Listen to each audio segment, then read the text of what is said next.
겪었던 상황이 지금 21세기 우리의 상황과 근본적으로 본질적으로 큰 차이가 없어요. 네. 그리고 이제 제가 말씀드렸지만 십자군 전쟁을 이해하는 게 왜 중요하냐면 이것이 뭐냐면 서양인들이 갖고 있는 사고방식이거든요. 그리고 서양인들에게 있어서 종교가 어떤 것이고 특히 이제 기독교가 이제 주류 종교가 됐죠. 서양 문명에서는. 기독교가 그들에게는 무엇을 의미하는지. 그러니까 우리가 알고 있는 신앙이라는 것, 그런 개념과 서양인들이 생각하는 신앙이라는 개념은 완전히 달라요, 여러분. 우리는 게 같은 거라고 생각을 하거든요. 근데 다릅니다. 그 차이도 여기서 우리가 좀 엿볼 수가 있어요. 그래서 저는 십자군 전쟁이 그 서양의 문명을 이해하고 지금도 여전히 그 십자군 전쟁이 발생한 또 십자군 전쟁이 일어나게 된 서양인들의 어떤 사고의 구조와 세계관, 그들의 어떤 종교관 이런 것들이 지금도 여전하다고 저는 보고 있거든요. 그래서 우리가 살고 있는 이 21세기에 우리가 어떻게 대처를 해야 되고 어떻게 판단을 해야 될 것인가, 어떤 선택을 해야 될 것인가에 대한 도움이 좀 될 수 있지 않을까라고 생각이 돼서 십자군 전쟁을 지금 이제 우리가 봅니다.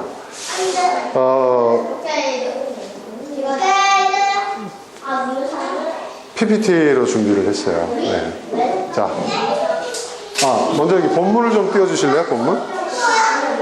오늘 본문 제가 이걸 왜 택했냐면 예레미야 28장 9절에 대한 구절을 지금 제가 오늘 본문으로 정했는데요. 다시 한번 같이 한번 읽어볼까요? 시작. 평화를 예언하는 예언자는 그가 예언한 말이 성취된 뒤에야 비로소 사람들이 그를 주님께서 보내신 참 예언자로 인정하게 될 것이요. 그러니까 평화를 예언하는 예언자들은 많아요, 여러분. 물론 예레미야 선지자가 이 이야기를 한 그 시대적 배경이 있지만 그 시대적 배경보다 이 말 자체에 우리가 좀 집중을 해보면 평화를 예언하는 예언자들이 많습니다. 그러나 그 예언자가 말하는 평화의 그 진정성, 그리고 그 예언자가 정말 참된 평화를 예언한 예언자인가를 우리가 알 수 있는 유일한 길은 평화가 성취된 뒤에야 비로소 알게 된다는 거죠. 이 말은 다르게 표현하면 평화를 외치는 자는 그 평화를 외치는 자가 말하는 그 평화가 진정한 평화인 것을 우리가 알려면 그 평화를 외치는 자가 평화를 먼저 실천해야 된다라는 그런 의미도 있는 거예요. 무슨 말인지 아시겠습니까? 그러니까 평화를 외치는 자가 먼저 평화를 실천해야 평화가 온다는 거예요. 근데 지금 우리가 살고 있는 이 시대에도 보십시오, 여러분. 평화를 외치는 자들이 얼마나 많습니까? 이 평화의 의미가 여러 가지가 있죠. 이 평화라는 것은 단순히 이제 전쟁으로부터의 평화뿐만 얘기가 아니라 또 사회적 갈등으로부터의 평화뿐만 아니라 또 경제적 불평등과 기회의 불균등에 대한 어떤 평화, 이 모든 의미에서의 그 평화를 뜻하는 거예요. 피스라는 말이 굉장히 여러분 광범위합니다. 그리고 특히 이제 저는 안타까운 게 우리 개역 성경을 보면 평안을 내게 주노니 뭐 평안을 끼친다. 그리스도 안에서 평안을 누려라. 뭐 이런 얘기를 해요. 근데 이 평안이라고 번역한 말들이 다시 다 피스거든요. 피스. 평화예요. 근데 우리는 이거를 내적 평안으로만 다 번역을 해버렸어요. 사실은 그렇지 않거든요. 이건 피스예요. 피스. 이것은 전인적 평화, 사회적 평화, 모든 것을 다 의미하는 거예요. 그러니까 어떤 의미에서 보면 정의가 실현된 상태, 그런 의미에서의 평화인 거예요. 근데 지금 보세요. 그 미국 간의 그 또 비핵화의 문제를 놓고도 우리가 전부 다 모두 다 평화를 얘기해요. 그런데 상대가 얘기하는 평화에 동의를 못해요. 그리고 또 자신이 평화를 얘기하면서도 그 평화를 실천하지 않아요. 네가 평화를 실천해라. 먼저 그렇게 얘기를 하고 있어요. 다들 그렇지 않습니까? 그게 진정한 평화냐? 거기에 대한 문제 제기예요. 쉽게 말하자면. 근데 이것도 십자군 원전과 굉장히 깊은 연관이 있어요. 왜냐하면 중세시대에 나중에 이제 오늘 살펴보겠습니다만 평화운동이라는 게 펼쳐져요. 십자군 전쟁이 그 배경을 갖고 있습니다. 평화운동의 그 연장선상이었어요. 자, 그러면 한번 오늘 내용을 살펴보도록 하겠습니다. 네, 십자군 전쟁을 살펴보겠습니다. 네. 방패의 큰 십자가. 네. 이게 전형적인 그 십자군의 모습이죠. 네. 다음. 자, 그 십자군 전쟁의 배경에 대해서 좀 살펴보겠습니다. 그러니까, 로마 제국이 이제 멸망하기 직전의 상황. 그 중세는 사실은 서로마 제국이 멸망하면서 중세가 시작이 되는 거죠. 그러니까 십자군 전쟁의 배경에 있어서 고대 로마의 그 상황들과 그 배경이 어떻게 영향을 끼쳤는지는 지난 시간에 말씀드렸는데, 이건 이제 기원 전 얘기가 아니라 기원 후의 얘기를 하겠습니다. 그 로마 제국의 유산이 십자군 전쟁 발발의 배경이 됩니다.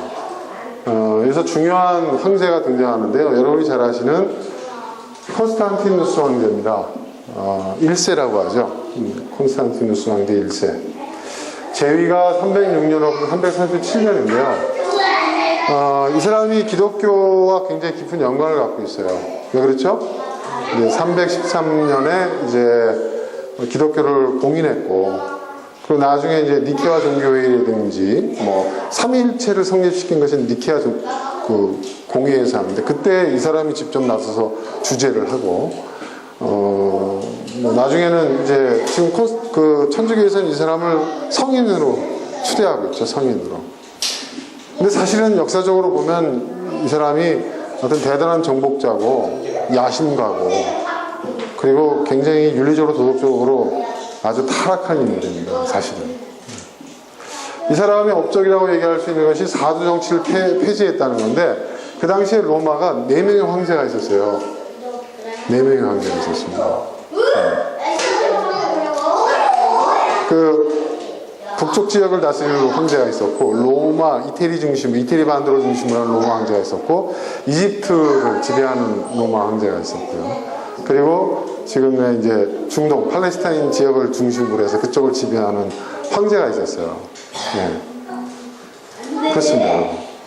그런데 사두 정치, 그래서 머리가 4개라는 얘기예요. 황제가 4명이니까. 그래서 사두 정치라고 했는데, 이 사두 정치를 폐지했다는 건 뭐냐면 다 죽였다는 얘기죠. 네. 네. 다 죽여버리고, 네. 본인이 황제 이제 단독 지배를 시작합니다. 그런데 굉장히 젊은 나이에 20대 초반에 그렇게 됩니다. 대단한 사람이죠. 정말 대단한 전략가고 전쟁 영웅이기도 합니다. 그래서 겉모술수의 대가죠. 그러니까 이 사람이 그 기독교를 공인하게 된 배경은 뭐냐면, 이 싸움을 할 줄 아는 군인이었지 정치적 기반이 너무 약했어요. 네.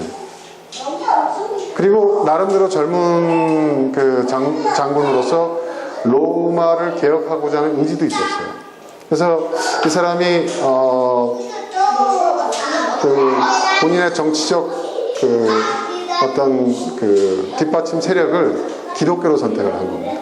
왜냐하면 아직 로마의 공인을 받지를 못했는데, 로마의 전체 한 4분의 1 이상이 기독교 세력이었거든요. 그 당시. 그래서 기독교를 공인하니까 로마 시민들 가운데 기독교인들, 또 로마 왕족이나 귀족들 가운데 기독교인들이 많았죠. 그리고 그 식민지 국가들에도 기독교인들이 상당히 많았어요. 그들의 전폭적인 지지를 받습니다. 끌어내요. 그러니까 이거 고도로 정치적으로 계산된 거였다는 거죠. 많은 사람들이 이 사람이 기독교인이라고 얘기를 하는데, 이 사람이 정작 기독교인이 되는 것은 죽기 직전에 기독교인이 됩니다. 숨 넘어가기 직전에 세례를 받아요.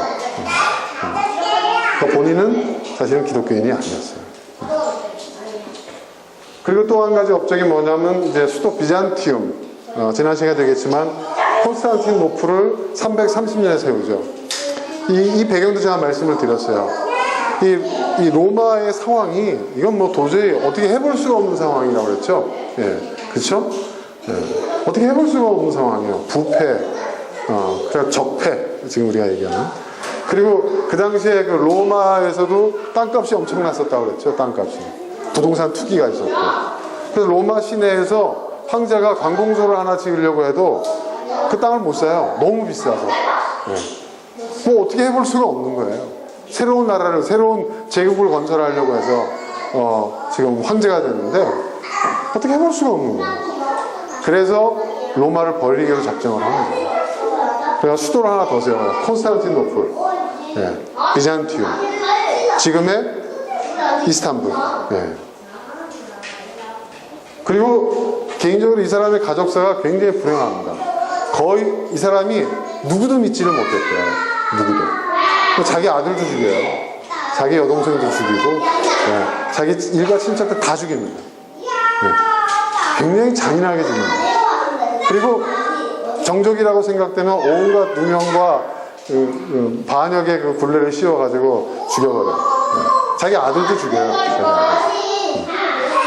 자기 후궁과 바람을 폈다 해서 아들을 죽여버립니다. 근데 그것도 조작된 거죠, 사실. 그러니까 굉장히 문제가 많은 인물인데, 아무튼 그 기독교에서는 거의 성인으로 취급되는 그런 사람이죠. 왜? 기독교를 공인시켰습니까? 근데 사실은 기독교인이 아니었다는 겁니다. 자, 아무튼 이 사람이 이런 어떤 기독교를 공인하고, 그 다음에 또 하나의 수도인 그 비잔티움의 이제 콘스탄티노플의 이제 새로운 제국을, 그러니까 이게 이제 동서로마 분열의 이제 발단이 되는 것이죠. 그리고 콘스탄티노플이 십자군이 동방 원정을 떠날 때 항상 건너야 하는 그 노충지죠. 그러한 배경에서 이 콘스탄티누스 황제가 십자군 전쟁 배경에 아주 중요한 역할을 하고 있는 인물이라는 거죠. 그 다음에 이제 로마 제국의 수도가, 원래는 수도가 두 개였어요. 이태리 반도에 있는 로마와 그 다음에 이제 비잔티움, 지금 이스탄불, 그 두 개였는데 이제 한 60여 년 지나고 난 다음에 완전히 분열이 됩니다. 이 아르카디우스와 호노리우스 형제가 있었는데, 형이 동생한테, 야, 내가 너한테 이 로마 시내를 띄워줄 테니까 이제 우리 완전히 분리를 하자. 그래서 동로마, 서로마를 완전히 분리를 합니다. 그리고 서로마 제국이 476년에 멸망을 하죠. 그 동로마 제국만 남습니다. 그리고 그 전에 로마가 함락당하죠. 누구에게 함락당하죠? 게르만족의 이동에 의해서. 로마는 먼저 함락당하고 60년 뒤에 이제 제국 자체가, 소로마 제국 자체가 완전히 멸망해버립니다. 이것이 이제 십자군 전쟁의 배경에 중요한 한 가지 원인이 되는 로마 제국의 유산입니다, 이게. 그 다음 넘어가겠습니다. 자, 이제 서로마 제국이 이제 멸망을 하는데요. 이 멸망이 굉장히 중요한 의미를 갖고 있습니다. 이게 또한 수세기가 지난 이후에도 십자군 전쟁이 발발하게 된 중요한 또 배경이 되기도 해요. 그러니까 서로마 제국이 멸망한 그 원인이 있어요. 첫 번째는 민족의 대이동이라고 얘기합니다. 우리는 이제 게르만족의 이동만 생각하는데 그렇지 않습니다. 중앙아시아로부터 훈족이 침공함으로 인해서 이 동유럽 지역과 또 그 중앙아시아와 이 유럽의 경계선에 살고 있던 여러 국가와 그 민족들이 물밀듯이 서유럽과 남유럽으로 쏟아져 내려오거든요. 네. 민족의 대이동이 있었던 건 사실입니다. 그러나 이것만이 전부는 아니었어요. 두 번째 이유가 뭐냐면 그 로마 내부에 이 갈등과 불만이 아주 크게 달했어요. 네. 그러니까 거의 폭발 직전. 전에 제가 말씀드린 것처럼 양극화의 극심한 양극화의 현상. 네.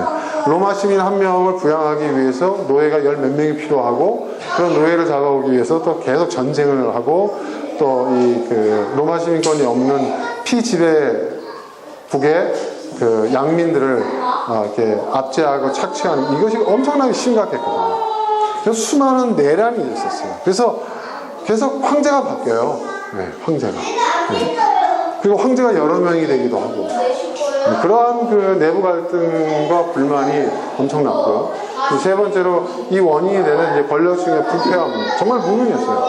그러니까 모든 불만을 다 외부로 돌렸고 전쟁으로 해결하려고 했어요. 그래서 이 글씨가 깨졌는데 아마 지금 제가 쓰는 거하고 좀 다른 모양이에요. 네.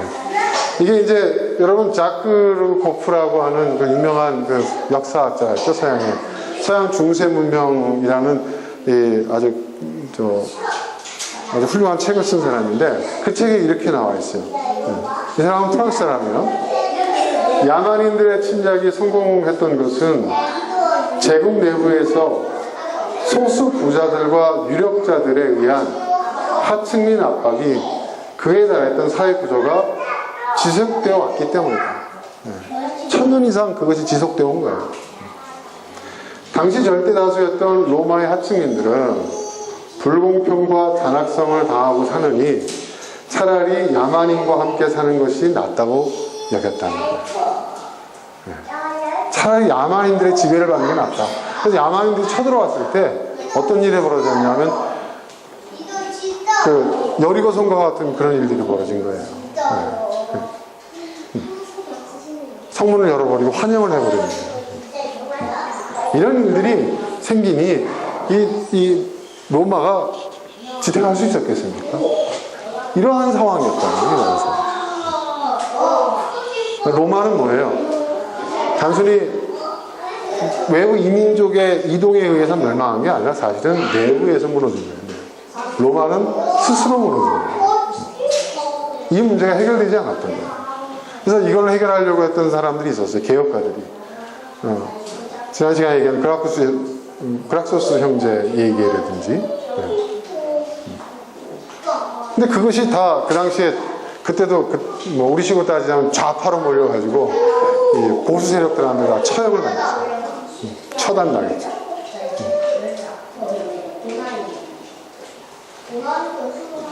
다음. 자, 그래서 이제 역사적으로 보면 이제 로마가 멸망할 즈음에 이제 훈족이 이제 밀려 들어옵니다. 이쪽이 여러분 그 아틸라 제국이라고 얘기를 하잖아요. 예. 서양사에서 배우셨죠. 이들이 이제 밀고 들어와요. 슬라브족은 바로 이제 동유럽과 러시아 지역에 있는 밀고 들어옵니다. 그래서 여기다 거점을 딱 세워요. 그럼 여기에 이제 살고 있었던 사람들이 이제 서유럽으로 도망옵니다. 예. 앵글족, 섹슨족. 이게 합쳐가지고 앵글로 섹슨족이라고 하죠. 영국으로 넘어가서 7개의 왕국을 세웁니다. 근데 사실 우리가 생각하고 있는 그런 왕, 중세의 그 왕은 훨씬 후대에 성립된 거고요. 이 당시는 거의 부족장 개념이라고 할까요? 네. 부족을 중심으로 한, 족장을 중심으로 한 그런 형태였어요. 초기에. 그 다음에 이제 프랑크족이 내려와서 프랑크 왕국을 만들고, 부르군도족이 와서 부르군도 왕국, 롬바르드족이 밀려와서 이제 롬바르드 왕국. 여러분 잘 아시는 그 공포의 그 반달족은 뭐 유럽 데리고 시족고 돌아다니다가 결국 이제 북아프리카 지역에 정착을 하고요. 그 다음에 여러분 잘 아시는 이제 동고트 왕국, 소고트 왕국 아시죠? 예. 동고트족, 소고트족이 고트족들이죠. 이제 내려와서 이제 소고트 왕국, 또 이제 이쪽에 동고트 왕국. 그러니까 이제 로마가 이제 멸망하고 나서 이민족들이 이렇게 밀고 들어온 거예요. 그리고 이제 로마는 멸망하고, 그 다음에 이제 이 양쪽으로 이제 여기가 콘스탄티노플이고요. 여기가 이제 동로마. 이쪽은 이제 말하자면은 그 당시에 이슬람 제국이 이제 성립이 되는 이런 상황으로 이제 소로마 제국 멸망 이후에 이런 변화가 일어나는 겁니다. 자, 이런 엄청난 격동이죠. 그러니까 그 수세기에 걸쳐서 2, 3세기에 걸쳐서 이쪽 지역은 서유럽은요, 여러분 완전히 난리의 통인 거예요. 춘추 전국 시대를 능가할 정도의 엄청난 대혼란기, 대격변기가 온 거죠. 네. 그 당시에 이제 여러분 이쪽 지역은 로마 제국이었잖아요. 그죠? 로마 제국이었어요.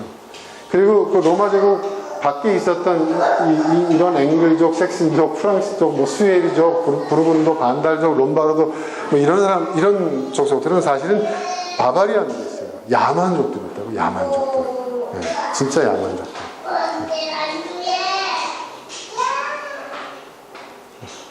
이들이 쳐 내려온 거예요. 그리고 이들이 자리를 잡은 거죠. 그런 그 사회의 그 혼란. 자, 다음. 자, 글씨가 너무 작아서 안 보이시죠?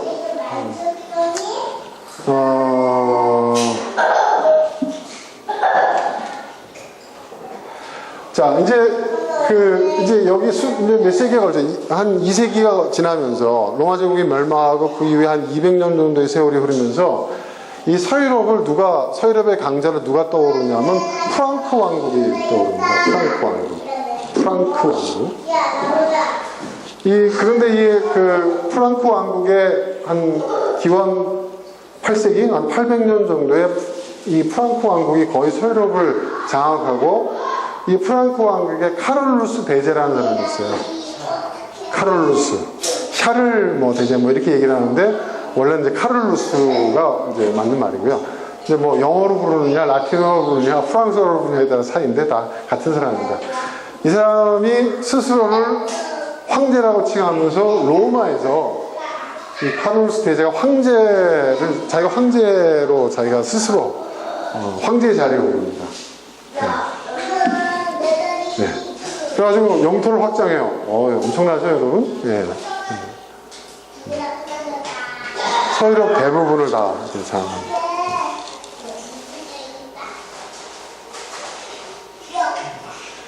그리고 이제 강자로 떠오르는 거예요. 그리고 자신이 로마 제국, 서로마 제국의 후예다라고 이제 주장합니다. 근데 그 당시에 동로마 제국은 이슬람이 막 팽창을 하기 때문에 이슬람을 견제하느라고 이 서유럽 상황은 거의 신경 쓰지를 못했어요. 그러면서 이 프랑크 왕국이 크게 성장을 했고, 이 프랑크 왕국은 또 동로마 제국을 갖다가 견제하기 위해서 이슬람과 손을 잡습니다. 그래가지고 사실은 여러분, 원래 이 서유럽 지역하고 이슬람 지역은요, 굉장히 사이가 좋았어요. 동로마를 견제하기 위해서 형제 국가고, 우리가 호칭만 다르지 똑같은 하나님을 믿는 사람들 아니냐. 그렇게 했어요. 그래서 교육도 하고, 네. 동로마를 거치지 않고 직접 지중해를 거쳐서, 네.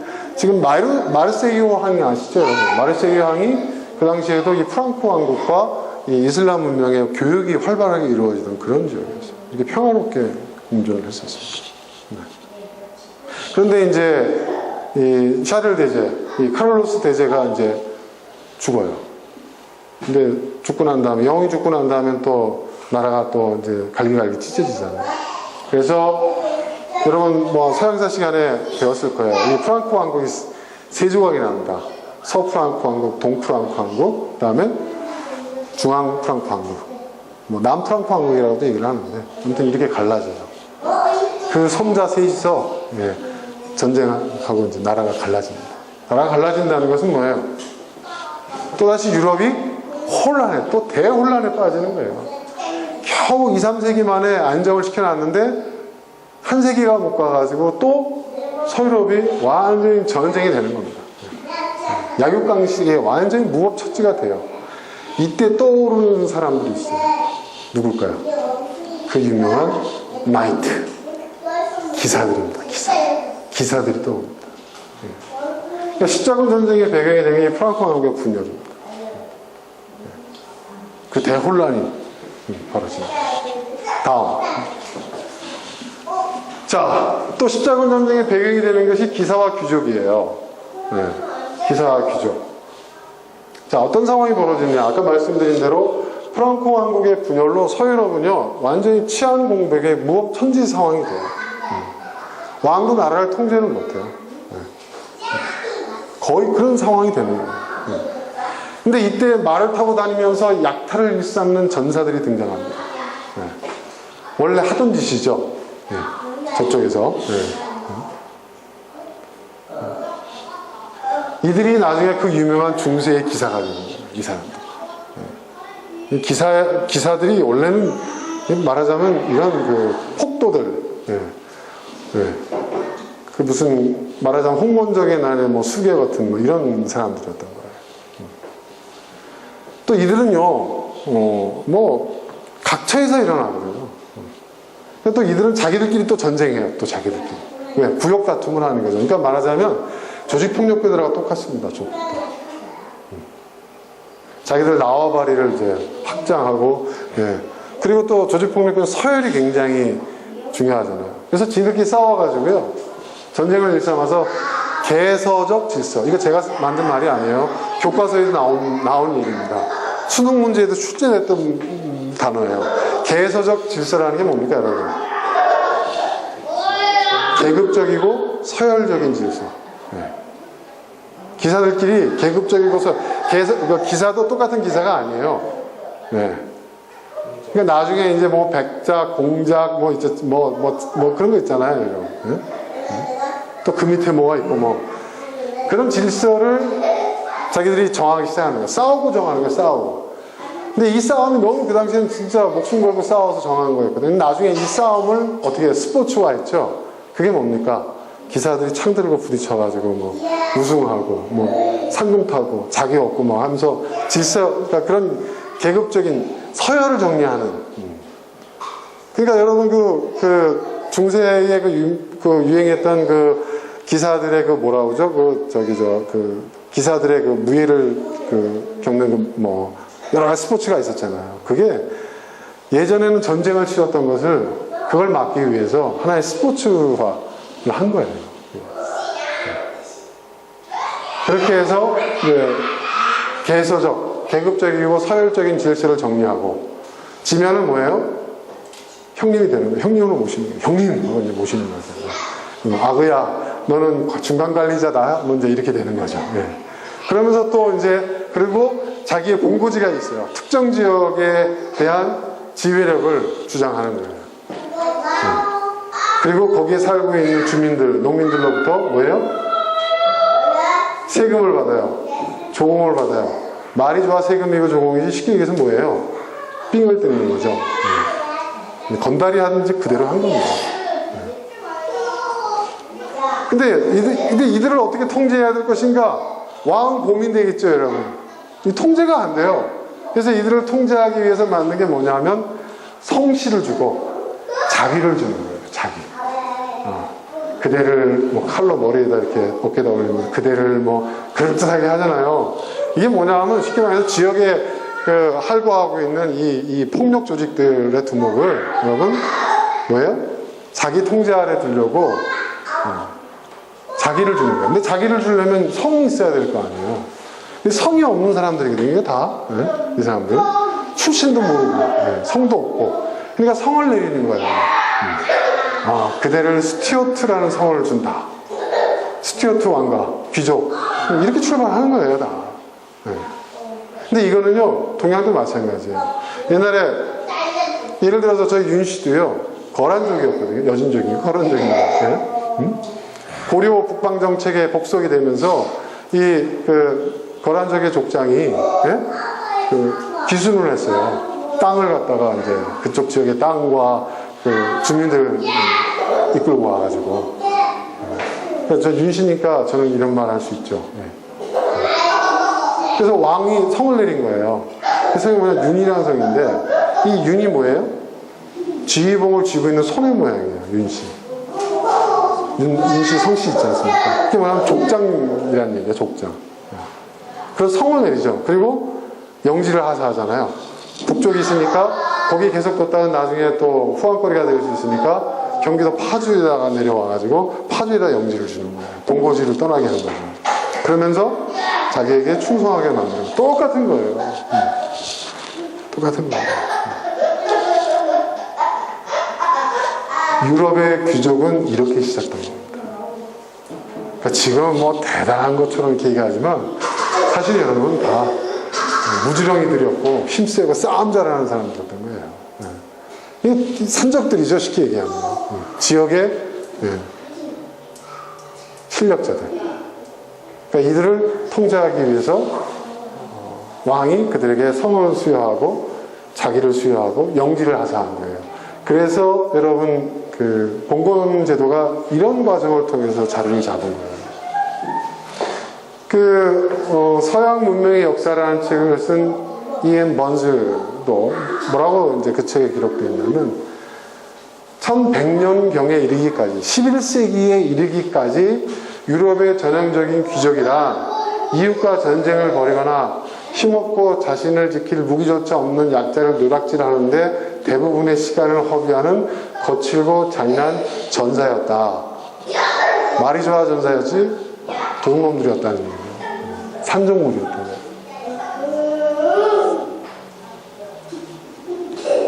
자, 어떤 사람은 그래요. 아니 기사들은 기사도가 있었는데요. 영화를 보면 약자를 보호하고 공동체를 보호하는 그 기사. 여러분 기사도가 어떻게 생기게 된 줄 아세요? 기사도는요, 기사들이 스스로 세운 도가 아니에요. 왕이 자기를 내리고, 영지를 내리고 성을 내리면서 이제부터 너는 내 통제에 따라. 그 통제의 내용이 기사도예요. 싸움질하지 마라. 함부로 약탈하지 마라. 여자에게 하도 여자들은 못 살게 그러니까 여자들에게 젠틀해져라.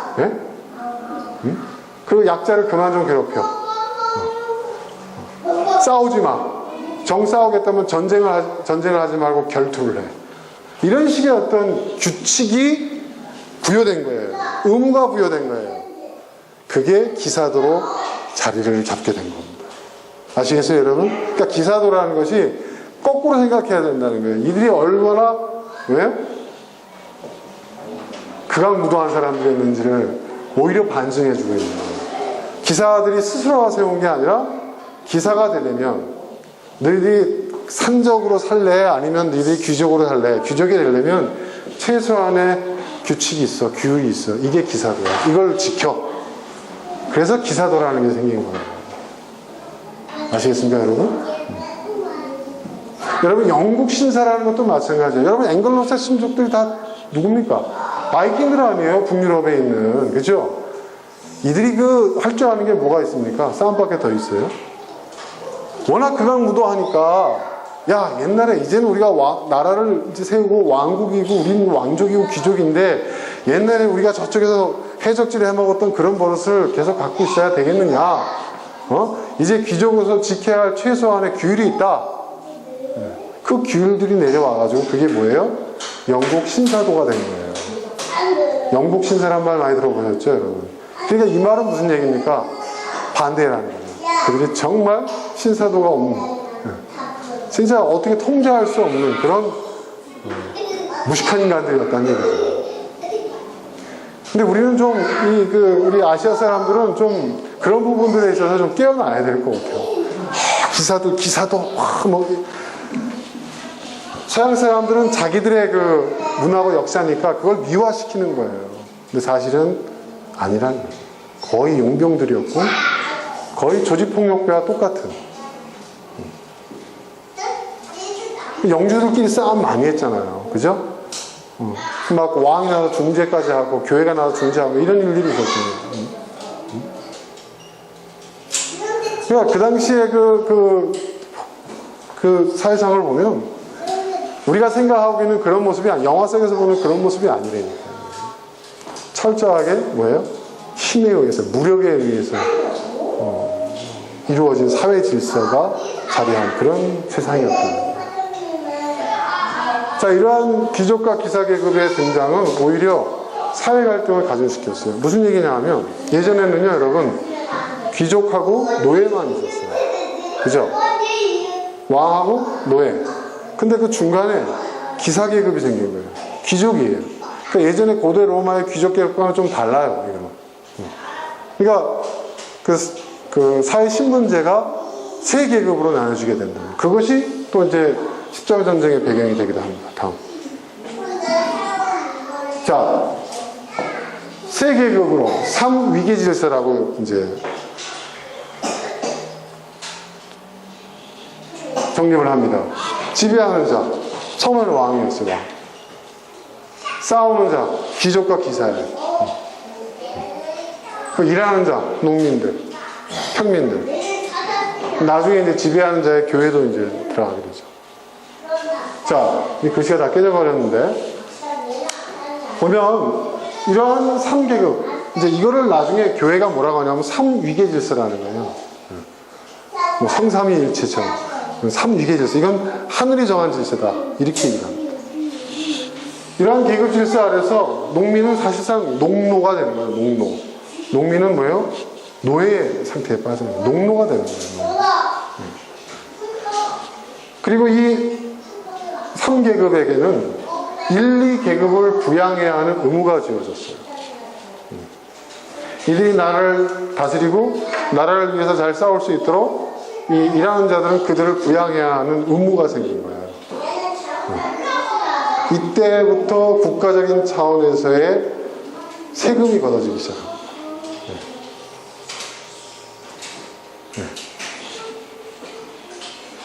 그로 인한 사회 갈등이 극에 달했어요. 이 상황이 여러분 어디서 많이 본 것 같죠?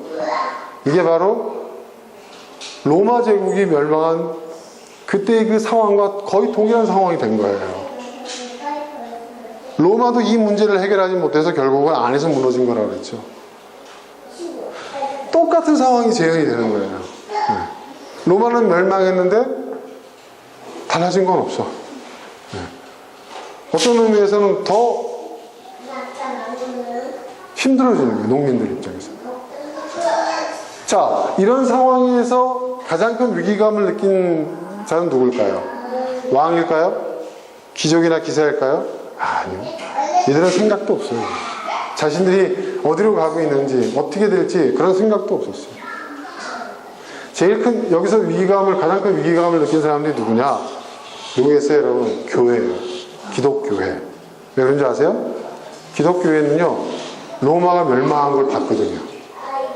그죠? 그 로마로부터 수세기 동안 박해를 받다가 겨우 공인을 받고 나중에는 국교로까지 성공을 했는데 그것이 그 로마가 무너져가지고 자신들이 갖고 있었던 모든 기득권들이 다 날아갔어요. 네. 그런 경험이 있는 거예요, 기독교회는. 그런데 지금 중세가 돌아가는 거 보니까, 중세 유럽, 서유럽이 돌아가는 걸 보니까 로마가 멸망했던 그 상황과 완전히 거의 일치를 하는 거예요. 거기에 대한 위기감을 느끼는 거예요, 교회가. 그래서 그때 교회가 외치는 것이 평화를 들고 나옵니다. 평화. 그리고 이 격렬한 사회 갈등의 중재자를 자처해요. 교회가, 성직자들이. 이것 때문에 교세가 확장이 됩니다. 그렇잖아요. 응? 교세가 확장이 됩니다. 농민들은 어디 가서 하소연합니까? 하소연할 데가 없잖아요. 교회 가서 하소연하는 거예요. 그리고 이 지배계급과 싸우는 자들 사이에서 중재자 역할을 또 교회가 하는 거예요, 성직자들이. 그러니까 교세가 확장이 되는 거죠. 자선을 통해서 기근을 퇴치하고자 했고, 또 동시에 지배층의 착취에 맞서서 농민의 입장을 대변하기도 했습니다. 좋은 일 하는 듯 했죠. 하지만 얼마 못 가서 이들도 어떻게 돼요? 지배계급에 편입이 됩니다. 교회가. 그래서 중세 천년을 교회가 지배를 하죠. 이것도 이러한 사회적 현상도 십자군 전쟁의 배경이 돼요. 왜냐하면 십자군 전쟁을 누가 일으켰느냐? 교회가 일으켰거든요. 교회가 일으켰어요. 로마 카톨릭도 인정을 하죠. 그래서 제2차 바티칸 공의에서 십자군 전쟁을 통해서 인류에게 그러니까 인류 역사에 큰 범죄를 저질렀다는 것을 카톨릭이 이제 와서 천 몇백 년 전에 그 일들을 저질러 놓고 이제 와서 사과를 했죠. 1960년대. 다음 장입니다. 자, 그럼 이제 배경을 얘기했는데 이제 발단에 대해서 얘기를 하겠습니다. 십자군 전쟁의 발단. 끊이지 않는 전쟁과 내전. 끊이지 않습니다. 프랑코 왕국이 그 세 국가로 나뉘어지고 유럽 사회가 막 그 혼란에 빠지면서 끊이지 않는 전쟁과 내전. 각자의 영지를 두고 세력을 넓히기 위해서 싸움을 합니다. 왕들이 싸우고 영주들이 싸우고 귀족들이 싸우고 기사들이 싸웁니다. 그러니까 기사들은 뭐 싸움 잘하는 자가 필요한 거예요. 그러니까 기사들이 이제 프로 기사들, 그러니까 프로 용병들이 되는 겁니다. 어저께는 이쪽 영주를 섬기다가 이제 월급 더 준다 그러면 스카우트 되는 거예요. 절로 가는 거예요. 그러니까 어제의 주인에게 천을 드리든. 이게 기사들이었어요, 사실. 끊이지 않는. 그러니 여러분, 농사를 제대로 지을 수 있겠어요? 농사를 지어봐도 어떻게 돼요? 다 수탈당하고 약탈당하는 거죠. 그러니까 제3계급 불만이 고조가 돼요. 농민들의 불만이. 그 당시에 유럽 인구의 98%가 농민들이었거든요. 불만이. 그리고 이러한 상황을 타개하기 위해서 교회가 하나님의 평화운동, 신의 평화운동이라는 그 운동을 펼쳐요. 그리고 교세가 확장됐다고 그랬죠. 사회적 영향이 커졌죠. 그러니까 이제 지배계층도 교회의 말을 듣지 않을 수가 없는 거예요. 그런데 이 신의 평화운동에 의하면 뭐예요? 전쟁과 내전을 하지 말라는 거거든요. 약자를 괴롭히지 말고 착취하지 말라는 거예요. 약탈하지 말라는 거예요. 근데 그거로 지배 계급에 올라선 사람들이 좋아하겠어요? 그게 그 사람들의 생업인데?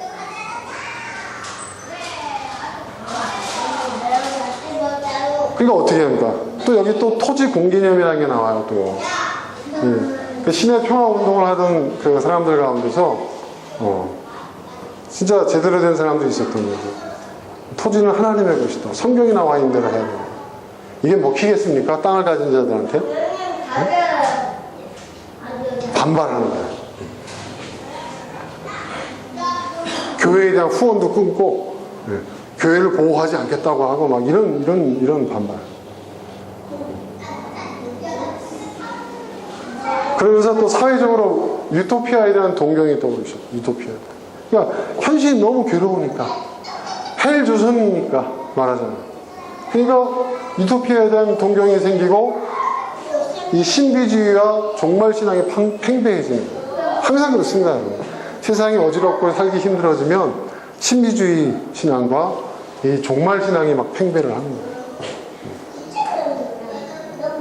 온갖 이단들이 창궐을 하고요. 자, 이런 상황에서 무언가 결론을 내려야 되는 거예요. 뭔가 이 상황을 수습해야 되는 거예요. 이 상황을 수습하면 어떻게 해야 되는가? 그래서 끌레르몽이라는 지역에서 이제 회의를 여기에는 이제 기독교회의 대표 성직자들과 귀족들과 그리고 그 당시에 여러 왕들 또 세력가들이 모여가지고 회의를 해요. 주요 안건이 두 가지입니다. 신의 평화운동과 십자군전입니다. 이게 무슨 얘기냐? 신의 평화운동. 여기서 어떤 결론을 내리느냐? 좋다. 그렇다면 같은 기독교 국가. 그래서 기독교 국가는 로만 카톨릭을 말하는 거죠. 같은 하나님을 믿는 국가들 사이에서의 전쟁은 최대한 제한을 하자. 전쟁을 하더라도 규칙을 정한 거예요. 뭐 주일은 안 한다. 예를 들어서. 뭐 교회의 여러 절기들도 전쟁을 중단한다. 그리고 약탈을 할 수 있는 범위는 어디까지? 그런 걸 정하는 거예요. 무슨 말인지 아시겠어요? 네? 최소한의 어떤 그걸 정하는 거예요. 그랬더니 이 싸우는 계층, 또 왕들이 좋아하겠어요? 지배계층들이? 네? 그러면서 이들이 어떤 결론을 내느냐? 그것은 기독교 세계 안에서만 통용되는 것이다.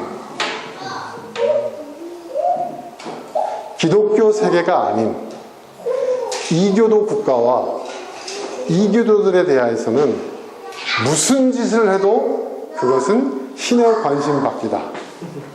네. 그것은 죄가 아니다. 이렇게 얘기를 한 거예요. 이게 저는 그렇습니다. 제국주의의 첫걸음이라고 생각합니다. 첫걸음. 기독교, 로만 카톨릭을 믿고 있는 서유럽만이 유일한 문명국이고 문명세계고, 그 기독교 세계를 제외한 나머지는 다 뭐예요? 야만의 세계고 이교도의 세계고, 이교도를 죽이고 이교도에게 어떤 짓을 해도 그것은 죄가 아니고 하나님도 거기에 대한 책임, 아니 아예 하나님 그것에 대해서 무관심하다라고까지 얘기를 했어요.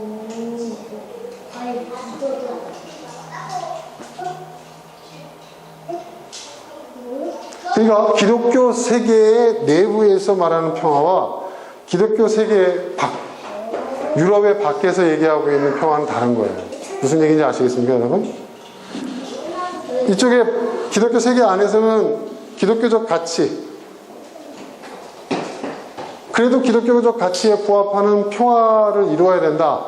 그래서 전쟁을 하더라도, 우리끼리 전쟁을 하더라도 지켜야 될 것이 무엇이 있고, 또 그러니까 아래 계층들로부터 세금을 걷고 그들을 수탈을 할 때도 어느 정도까지는 뭘 해야 돼, 이런 것들이 있었고 교회가 그걸 통제를 했는데, 기독교 세계 밖은 뭐예요? 그런 게 없다는 거예요. 그리고 오히려 기독교 세계의 밖은 이제 그 기독교 문명의 밖, 이도교도들에 대해서는 어떤 짓을 해도 좋다. 오히려 그들을 복속시키고 그들을 무너뜨리고 그들을 정복하는 것이 오히려 평화이다. 이런 개념을 만들어내요. 이런 개념. 그러니까 이 내부에서 이 불만과 갈등, 그리고 그 사회가 이 유럽, 중세 유럽이 붕괴될 수 있는 그런 위기를 어디로 돌린 거죠? 밖으로 돌린 거예요. 그러면서 그때까지 이슬람과 그렇게 사이좋게 공존하고 있었는데 졸지에 이슬람이 뭐예요? 적그리스도, 악마가 된 거예요. 이슬람을 모든 악의 총본산으로 몰기 시작하는 거예요. 네. 누가 앞장서서? 교회. 그때까지만 해도 이슬람, 그러니까 예루살렘 성지는요, 누구든지 원하는 대로 왔다 갔다 했어요. 네. 그리고 살 수도 있었고, 기독교인들과 이슬람인들이 공존했어요. 같은 하나님을 섬기고, 다만 하나님을 섬기는 방식만 다를 뿐이다. 서로 존중했어요. 오히려 동로마를 견제하기 위해서 아주 가깝게 수교를 맺고 평화를 유지했어요. 그런데 이 이후에 이슬람은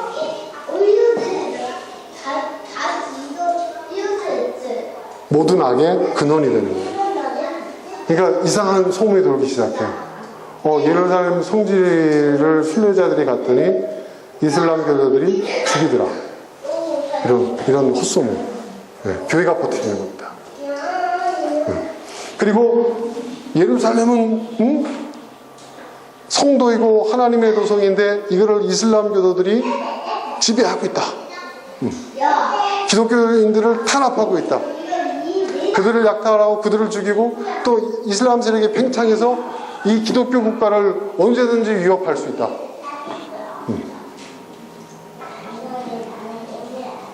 그들이 대량 살상 무기를 확보하고 있다. 어디 있는지는 모르지만 어딘가에서 하고 만들고 있다. 뭐 그런 식이죠. 예. 지금도 그런 얘기 하잖아요. 부시가 그렇게 얘기하고 이라크가 뭐 대량 해봤더니 없었잖아요. 예. 그걸 십자군 원정이라고까지 얘기하고 그랬어요. 부시가. 예. 똑같습니다. 그런 식으로 갑자기 이슬람이 뭐예요? 북한이 된 거예요. 말하자면. 네. 북한. 그래서 모든 불만, 우리가 이렇게 된 것은 결국은 다 이슬람, 저 마귀들, 저 악마들 때문이야.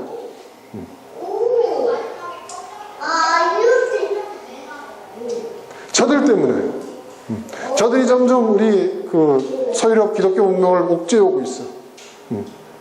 그리고 이렇게 우리가 뭘 해도 흉년이 들고 뭐 전쟁이라고 기근이 일어나고 자연재해가 일어나는 것은 이슬람이 하나님의 성도 예루살렘을 차지하고 있기 때문이야. 그래서 하나님께서 우리에게 너희들 뭐 하고 있냐, 빨리 이 예루살렘을 되찾아라 라는 하나님의 경고다. 이제 이런 거를 처처에 다니면서 성직자들이 설교를 합니다. 좋은 강사들이 나타나는 거죠. 그러면서 급속도로 짧은 시기 급속도로 서유럽 전역에서 이슬람에 대한 혐오가 일어납니다. 이슬람 타도운동이 일어납니다. 성도를 되찾자, 예루살렘을 다시 되찾자. 되찾고 한 번이라도 자기들 거인 적이 있었나? 뭐 이런 소리를 하는 거예요.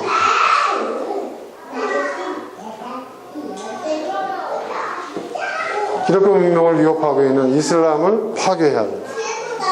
그들을 지도에서 지워버려야 합니다. 여러분 어디서 많이 본 얘기들 같지 않아요? 네. 그 얘기를 누가 얘기합니까? 교회가. 그리고 왕족, 귀족들이요. 왕과 귀족들은 너무 좋은 거예요. 네. 왜? 그쪽을 정복하고 거기에 귀족들은 잘하면 자기들도 왕이 될 수 있어. 네. 기회가 없는 기사들, 싸움꾼들, 이 용병들에게는 공을 세울 수 있는 절호의 기회야. 전쟁왕들한테는. 그렇죠? 그러니까 막 서유럽이 부글부글 끓어오르는 거예요. 그것이 또 이 신비주의와 종말 사상과 이게 엉켜가지고요. 네? 우리가 예루살렘을 되찾으면 그리스도가 재림한다. 뭐 이런 재림신앙까지, 이런 이단 재림신앙, 종말신앙까지 막 퍼져나가기 시작합니다. 안 봐도 비디오죠, 여러분. 어떤 일이 일어났을지. 그래서 1095년이었죠. 1년간의 준비를 거쳐서 1096년 가을에 십자군 전쟁을 원정을 떠나기로 이 공의회에서 결정을 합니다.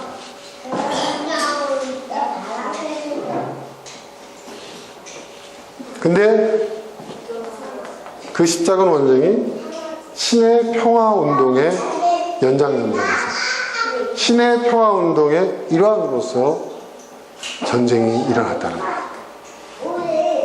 하나님이 원하시는 평화를 이루기 위해서 그들은 전쟁을 도모한 거예요. 그래서 제가 예레미야 28장 9절 말씀, 29절, 이 9절 말씀을 제가 오늘 본문을 잡았던 거예요. 평화를 예언하는 예언자는 그가 예언한 말이 성취된 뒤에야 비로소 사람들이 그를 주님께서 보내신 참 예언자로 인정하게 될 것이요. 이 말씀에 의하면 이들은 기독교 문명의 맹주를 자처했던 이들은 하나님이 보내신 참 예언자입니까? 아니라는 거죠. 이들이 말하는 평화. 그러니까 결국 뭐예요? 팍스 로마나와 다를 바가 뭐가 있냐는 거죠. 그죠? 똑같은 거죠. 참 놀라운 것은 인류 역사상 제국이라고 할 만한 국가들을 초강대국들이 등장을 해요. 근데 이 등장하는 족족히 이 초강대국들은 결국은 평화를 그들은 평화를 외치지만 결국 그들이 가는 길은 똑같아요. 로마가 그랬고 중세 유럽이 그랬다는 거예요.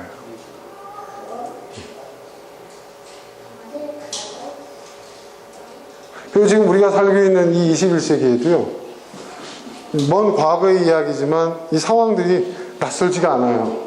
여기서 나오는 이야기들이 낯선 이야기들이 아니에요. 오늘 우리의 얘기라는 거죠.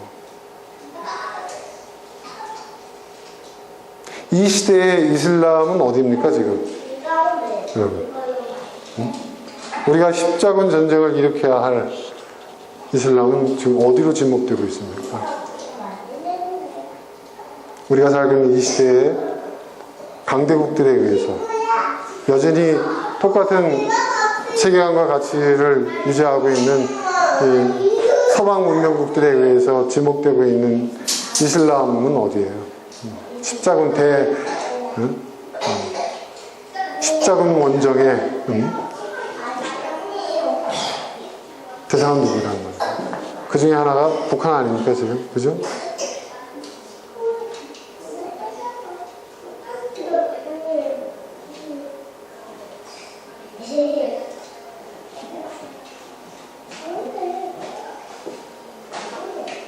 그런 얘기, 전 얼마 전에, 여러분 제가 좋아하는 프로 중에 알뜰 신잡이라는 프로가 있어요. 여러분 보십니까? 최근 요즘 다시 이제 방영을 하는데 보니까 이제 그리스를 방문했고, 아테네를 방문했더라고요. 거기서 이제, 다 보셨어요? 네. 그러면 누굽니까, 갑자기 이름이 생각이 안 나네. 유시민 씨가 그런 얘기를 하죠. 뭐 본인 얘기는 아닙니다. 어느 역사가 한 얘기인데, 김영하 작가하고 유시민 씨가 그런 얘기를 하죠. 성벽을 쌓고 성을 쌓은 문명은 항상 망했대요. 그것도 성 밖에 있는 사람들에 의해서 망한 게 아니라 성 안에 있는 사람들에 의해서 무너졌다는 거예요. 아테네도 그랬더구만요. 얘기 들어보니까. 그리스 문명도. 여러분, 그렇게 호전적이었던 스파르타는 성벽이 없었대요. 도시국가에. 그들은 그렇게 얘기했답니다. 우리의 성벽은 청년들의 가슴과 애국심과 용기와 도전이다. 굉장히 멋있는 말을 했어요. 그들이 아테네 성벽을 무너뜨리면서 성벽을 쌓는 아테네를 비웃으면서 그런 얘기를 했다고 하죠. 근데 실제로 그런 것 같아요. 여러분, 영주들이 성을 쌓는 문화는요, 누가 발달시켰냐면 영주들이 발달시킨 거예요. 귀족들이 발달시킨 거거든요. 이 싸움꾼들. 싸움을 하다 보니까, 그쵸? 그러니까 성벽이라는 건 뭐예요? 방어하기 위한 거죠. 싸움을 일삼는 자들에게 있어서 성벽은 굉장히 중요한 거죠. 또 이들만큼 성벽 쌓는 걸 좋아하는 사람들 있죠. 성 쌓는 걸 좋아하는 사람들 있죠. 누구죠? 일본 사람들. 그죠? 일본도 엄청난 전란의 시기를 거치면서 성 뺏는 싸움 아닙니까? 결국 그 전쟁이라는 게. 유럽도 그렇습니다, 여러분. 성 뺏는 싸움을 1000년 동안 했잖아요. 그죠?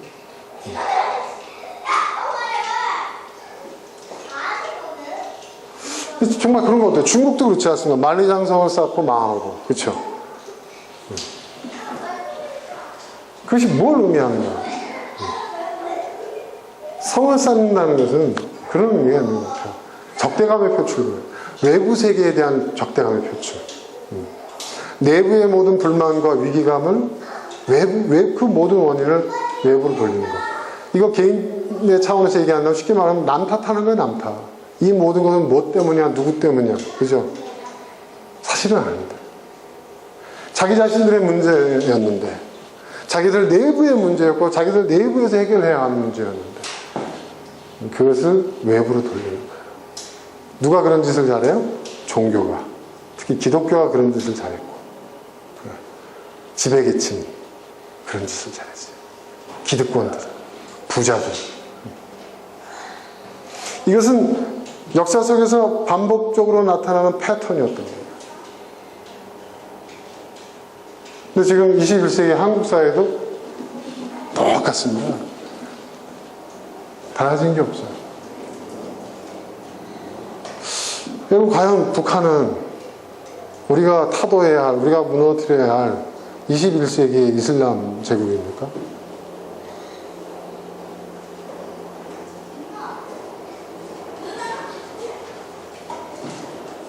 과연 우리나라가 또 전 세계가 또 미국이라는 초강대국이 겪고 있는 그 모든 갈등과 문제가 북한이라는 나라 때문에, 세계평화가 북한이라는 나라 때문에 지금, 저는 지금 미국이 굉장히 걱정됩니다. 왜냐하면 미국은 트럼프가, 원래 그런 나라였지만 트럼프가 대통령이 되고 난 다음에 더 심해지고 있는데, 모든 문제의 원인과 책임을 외부로 돌리고 있어요. 그렇죠? 그러나 미국도 성을 쌓아요, 지금. 그렇지 않습니까, 여러분? 멕시코 국경에 성벽을 쌓고 있잖아요,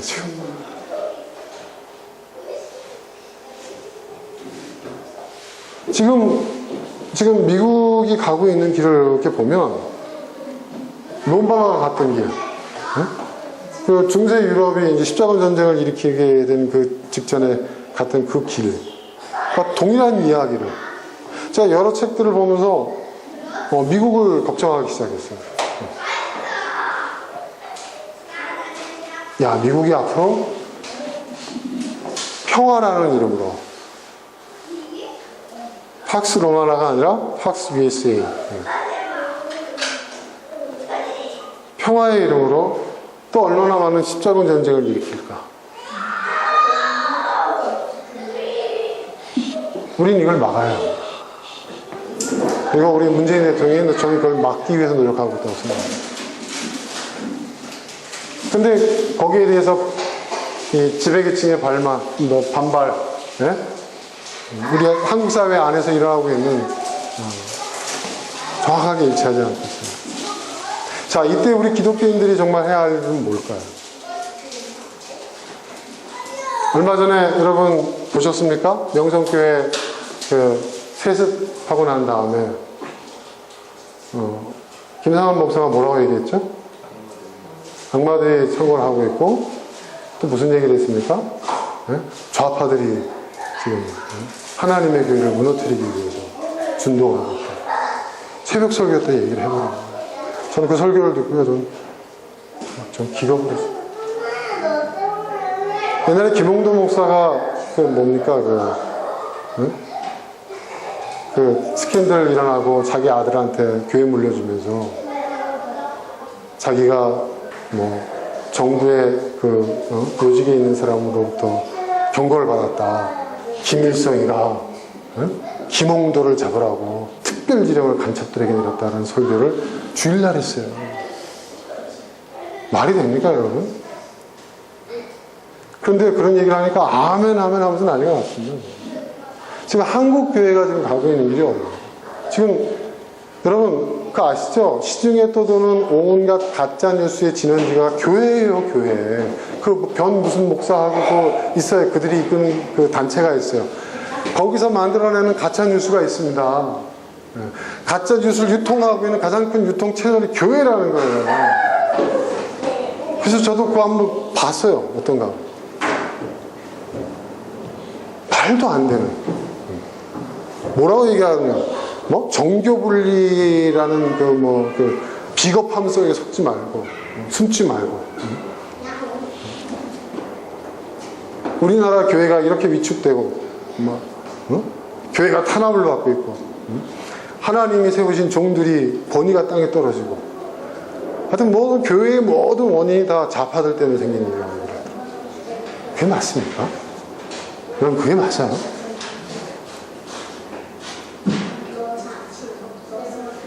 지금 똑같은 길을 가고 있어요. 한국 사회도. 네. 이때 우리는 어떻게 해야 하나요?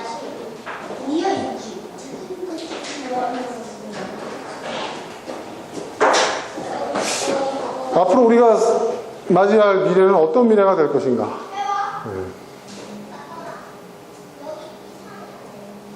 나는 어떻게 살아야 하는가? 그 고민을 우리가 이 십자군 전쟁을 통해서 우리가 한번 그 답을 각자 한번 찾아봅시다. 오늘 여기까지 하겠습니다. 다음 주에는 십자군 원정이 1차에서 10차까지였다라고 하는 사람들도 있고 1차에서 7차까지였다라고 하는 사람들도 있는데, 아무튼 십자군 원정의 발자취를 1차, 2차, 3차 따라가면서 그들이 십자군 원정이라는 이름, 평화의 이름으로 얼마나, 화면 보여주세요. 얼마나 엄청난 범죄를 저질렀는지, 그리고 얼마나 어처구니 없는 일들을 저질렀는지를 우리가 이제 다음 시간부터 한번 본격적으로 살펴보겠습니다. 그리고 그런 일들이 지금 우리 사회에서도, 이 문명화된 21세기에서도 똑같이 일어나고 있습니다. 이 중세를, 그러니까 이 지중해를 중심으로 한 서유럽과 동유럽, 또 이 팔레스틴 근동 지역에 있었던 이 십자 전쟁이 지금 우리가 살고 있는 현대사와도 다를 바가 없다라는 것을 아마 여러분 많이 느낄 수 있을 것입니다.